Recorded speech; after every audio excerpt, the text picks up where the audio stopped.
Welcome to 20-Side Adventures. This video, I'm going to take you guys through some of the announcements from Paizo Con. Now, I wasn't able to attend this year because I was leveling up my fighter classes at a local Renaissance fair with my fighting troop, so that was fun. But I did not get to go to Paizo Con, which was kind of a bummer. I enjoyed it last year. But I have gone back through, watched all the Pathfinder-centric broadcasts, and so we're going to jump into what they had to say and some spoilers on upcoming content. Let's get started.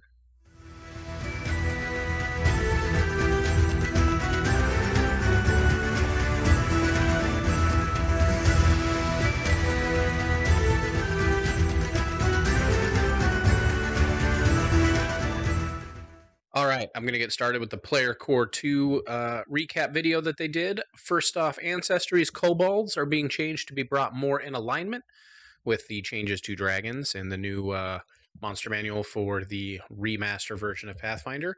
We're also going to get the Dragonblood Versatile Heritage, which is going to be like the Nephilim, but you're going to be able to tack on dragon-like features to your characters. So that's going to be really cool. Half-dragons are an important part of Eraneth, so having that built into Pathfinder is real nice. Classes. So they talked about the Alchemist first, which they feel got the most changes. I currently play an Alchemist in the game I get to play in. I've really enjoyed it. They didn't highlight the biggest complaint I've had, which is the gap in damage. I feel once you get the mid-level bombs to the greater at 11, like there's so much time in there. When I first got the bombs, I felt like I was ahead of the damage curve. Now that we're like level 9 or 10, I feel drastically behind the damage curve. So I was hoping for something a little bit more in the middle there.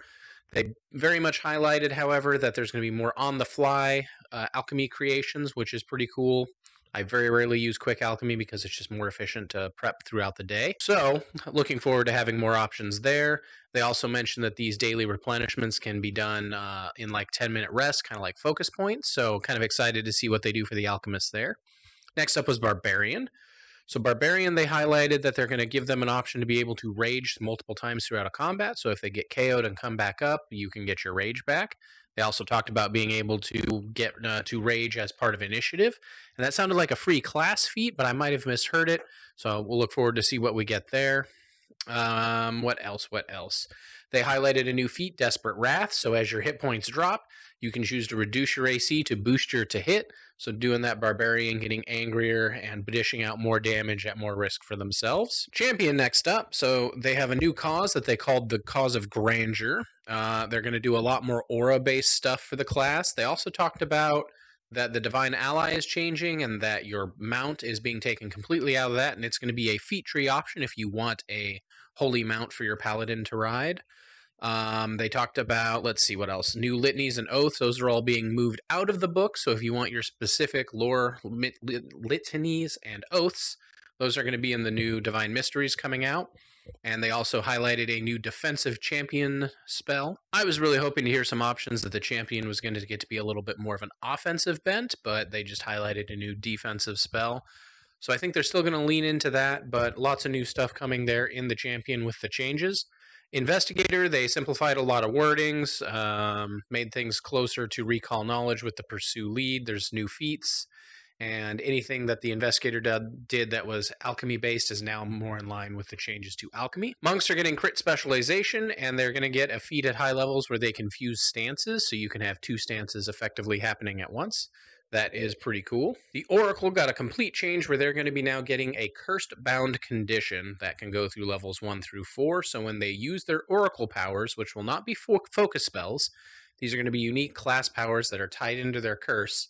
But as they use them, their curse-bound condition will increase, therefore increasing the penalties that their curse causes. So you're going to have this ebb and flow of utilizing your powers and balancing it with your curse.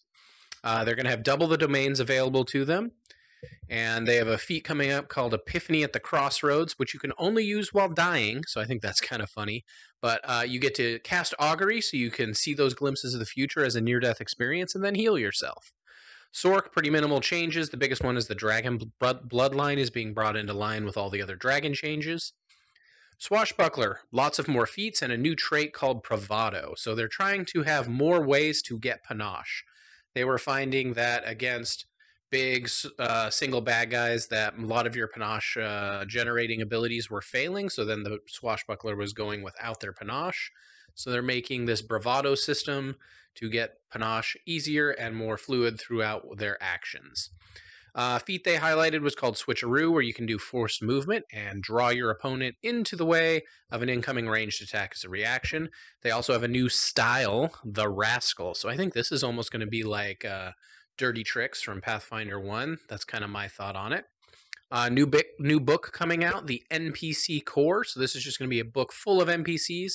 So if you're a GM that just needs NPCs on the fly, this could be a great option for you. They released the 5 new archetypes coming in Divine Mysteries. So these are class archetypes. So we have the Avenger, which has been confirmed as a rogue class archetype. And this is going to be very similar to the Slayer from Pathfinder 1. The Blood Ranger for Barbarian. And then we have Seneschal, Vindicator, and Warrior of Legend. None of which had any other information beyond their name.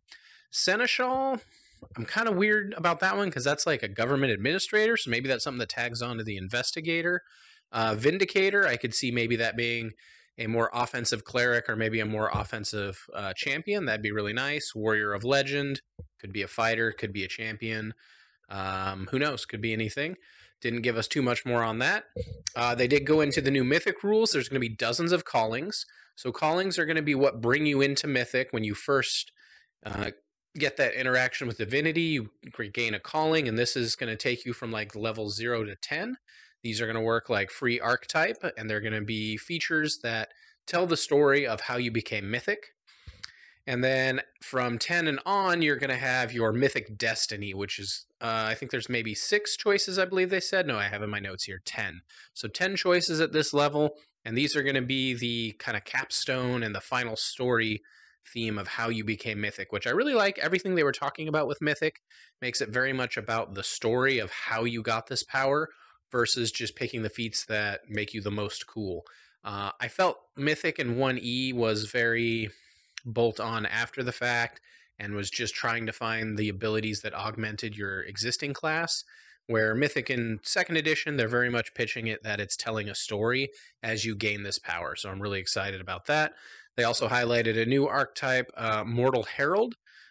This was coming, I don't remember which book this one was coming in, but it has to be different from Divine Mysteries. So this is someone that's going to be a highly important person to their deity. They don't have to be any divine class already, so you can tack it on to any existing class to get that kind of deific influence. And then this archetype will also be able to cross over into Mythic and be part of your Mythic Destiny. So it's going to be kind of an either-or from what was described. All right, guys, that's all I've got from Paizo Con. Let me know what you think about these new archetypes in the description if you have any ideas of what they're going to be or for what classes they're going to be for. Don't forget to check out our partner, Beard Sorcery. If you need some awesome beard products that are TTRPG themed, use my promo code in checkout, and we will see you guys next time on 20 Side Adventures.